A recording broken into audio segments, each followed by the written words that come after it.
Selamat datang di kuliah statistika. Hari ini kita akan belajar bagaimana melakukan uji satu sampel tentang proporsi.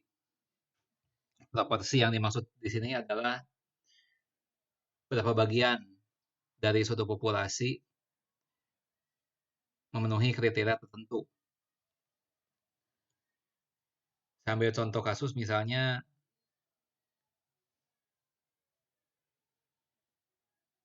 ada seorang calon gubernur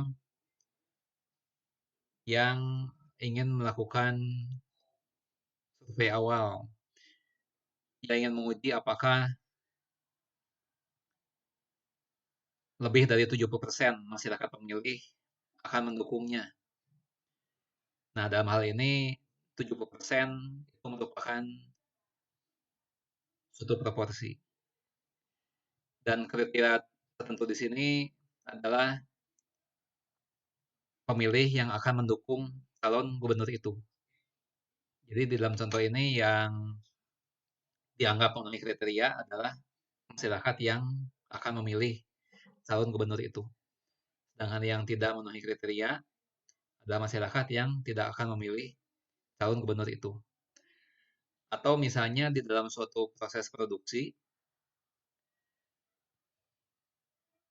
kita tertarik untuk mengetahui apakah banyaknya barang cacat yang dihasilkan suatu pabrik melebihi 10%. Nah, dalam hal ini proporsi yang dihipotesiskan adalah 10% dan yang dianggap memenuhi kriteria adalah barang yang cacat. Sedangkan barang yang tidak memenuhi kriteria adalah barang yang kondisi baik. Nah, statistik uji yang digunakan adalah Z sama dengan X dikurangi NP0 dibagi akar NP0 dikali 1 min P0. Di sini P0 adalah proporsi yang dihipotesiskan. Kemudian NP0 adalah ekspektasi banyaknya sampel yang memenuhi kriteria yang dimaksud. X adalah banyaknya sampel yang memenuhi kriteria yang dimaksud. 1 min P0 adalah proporsi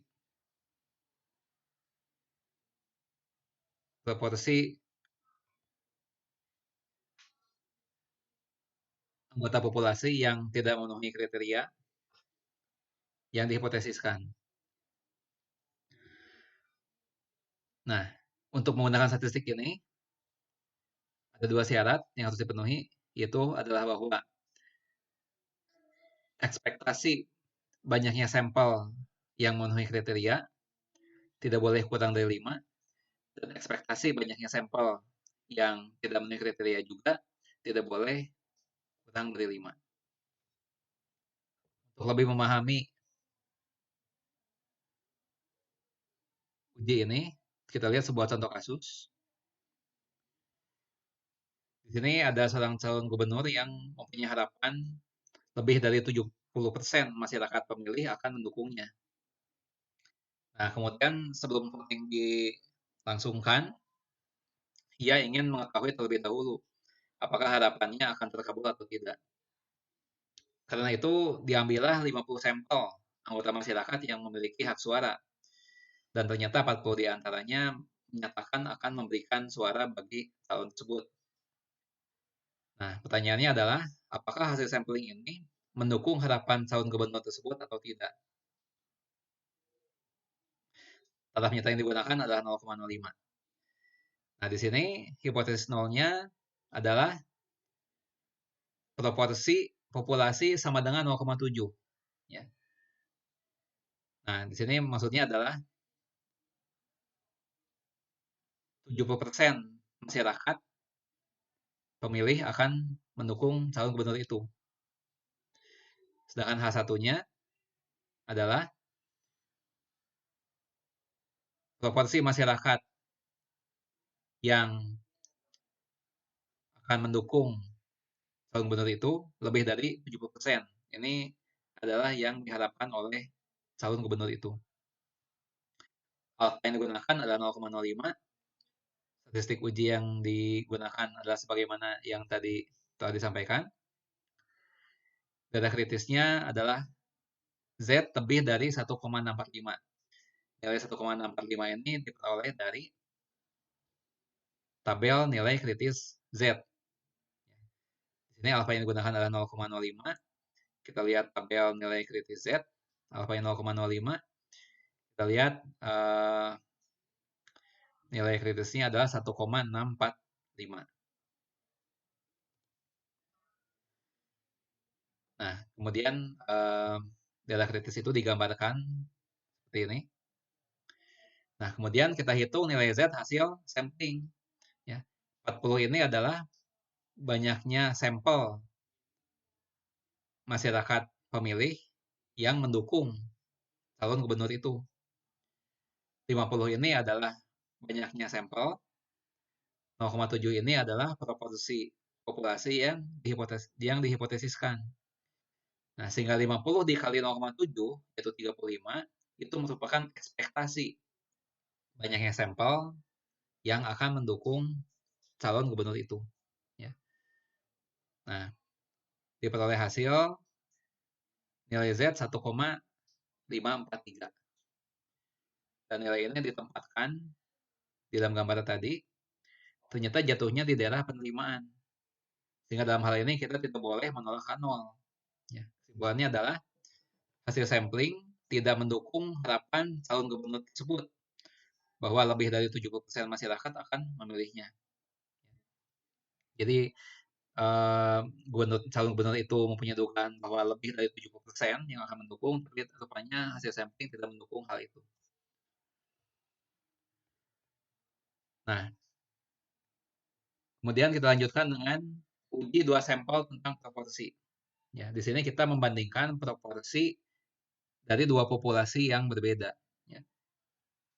Nah, kalau kita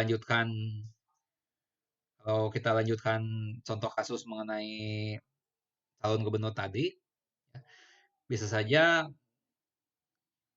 calon gubernur tadi mempunyai dugaan ya bahwa pada dua daerah yang berbeda proporsi pendukungnya berbeda juga. Nah, mungkin saja calon gubernur itu mempunyai dugaan seperti itu. Nah, untuk hal seperti itu kita gunakan uji dua sampel tentang proporsi. Nanti saya akan jelaskan mengenai apa makna simbol-simbol ini melalui contoh kasus ini. Jadi kita lanjutkan contoh yang tadi. Jadi misalnya calon gubernur tadi mempunyai dugaan ya bahwa proporsi masyarakat pendukungnya itu berbeda di antara daerah A dan daerah B. Nah, kemudian dia melakukan sampling di masing-masing daerah. Di daerah A dia melakukan sampling terhadap 400 orang masyarakat pemilih, dan di daerah B diambil sampel sebanyak 600 orang masyarakat pemilih. Ya. Nah, ternyata dari 400 sampel dari daerah A, banyak 293 itu akan mendukung calon gubernur itu. Sedangkan dari 600 sampel yang diambil dari daerah B, sebanyak 440 yang akan mendukung calon gubernur itu. Nah, pertanyaannya adalah, apakah hasil sampling ini membuktikan dugaan calon gubernur itu? Ya. Dugaannya adalah terdapat perbedaan proporsi masyarakat pendukung ya, di antara dua daerah itu. Nah, dalam kasus ini, hipotesis nolnya adalah proporsi pendukung di daerah A sama dengan proporsi pendukung di daerah B. Sedangkan hipotesis tandingannya adalah dugaan calon gubernur tadi, proporsi pendukung di daerah A tidak sama dengan proporsi pendukung di daerah B. Nah, dengan cara lain, pasangan hipotesis ini dapat dituliskan dengan cara seperti ini. Dan dalam contoh ini kita gunakan alfa 0,05 dan statistik uji yang digunakan adalah Z yang perumusannya seperti ini. Nah, perlu saya jelaskan makna dari simbol-simbol ini ya. Di sini P1 topi ya. Dalam contoh kasus ini P1 topi adalah proporsi sampel masyarakat yang mendukung calon gubernur itu dari daerah A. Sedangkan P2 topi adalah proporsi pendukung calon gubernur itu dari daerah B. Nah, kemudian P topi ya, ini adalah proporsi semua sampel pendukung calon gubernur di antara seluruh sampel yang diambil. Sedangkan Q topi adalah proporsi sampel yang tidak mendukung calon gubernur itu dari kedua daerah. Nah, daerah kritisnya ada dua, yaitu Z kurang dari min 1,96 dan Z lebih dari 1,96. Ini diperoleh dari tabel nilai kritis Z ya. Ini kita melakukan uji dua sisi sehingga alfanya harus dibagi dua. Kemudian kita lihat di tabel Z untuk alfa 0,05 dan diperoleh Z alfa per 2 1,96. Sehingga 1,96 tadi ditempatkan di gambar seperti ini ya. Itulah titik kritisnya, negatif 1,96 dan 1,96. Nah, kemudian kita hitung hasil sampling ya. P1 topi adalah proporsi sampel pendukung dari daerah A. Tapi dari 400 sampel yang diambil di daerah A, ternyata 293 mendukung. Ya. Sehingga P1 topi sama dengan 293 dibagi 400. Ya. Jadi ada di antara sampel itu 73,25% yang mendukung calon gubernur tadi. Sedangkan kedua topi adalah 440 dibagi 600. Ya. Nah, 600 ini adalah banyaknya sampel dari daerah B dan 440 ini adalah banyaknya sampel pendukung dari daerah B. Ya.